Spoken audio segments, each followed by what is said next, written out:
we think what generative AI or AI is meant to do is hyper-personalization.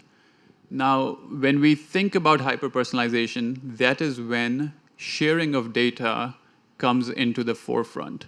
So how can I do personalization without sharing data? And now you start talking about breaking the current molds of how we preserve data or what we share with other players here and stuff like that. But I will just take a slightly different approach for people who are still looking to build and wanting to put things out there. You can go with AI very, very safely if you flip the definition of hyper-personalization. Now, if hyper-personalization means that you have 10 years of my data, you should know me by now, and you should be able to serve to me what I want, that is one. But I don't actually subscribe to that school of thought. I think no PII should be shared, and you can still give somebody the perception of relevance without sharing PII.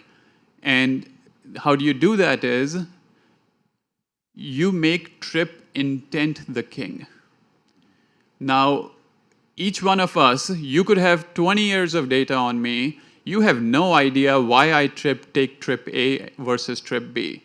You guys have come here for this conference here. Your intent for trip was very different. I don't want to get a suite. I don't want a bigger room. I don't want a fancier hotel. I want a clean room with a decent stay. Now, when I go out with my family, I want all the bells and whistles, right? So me as the same person, you could have 20 years of data on me. I have 5 personalities. Which one should show up? Is it the personality of me who travels with their family? Is it when I go for a work conference? Is it when I'm on something else? Blah, blah, blah. So if you switch that and you go to trip intent, you can keep all your data safe. You don't have to go into the route of hyper-personalization, thinking only my last historical data is what is relevant. And you can still achieve and meet the customer where you want to meet them. So there's a de-risk way of doing stuff.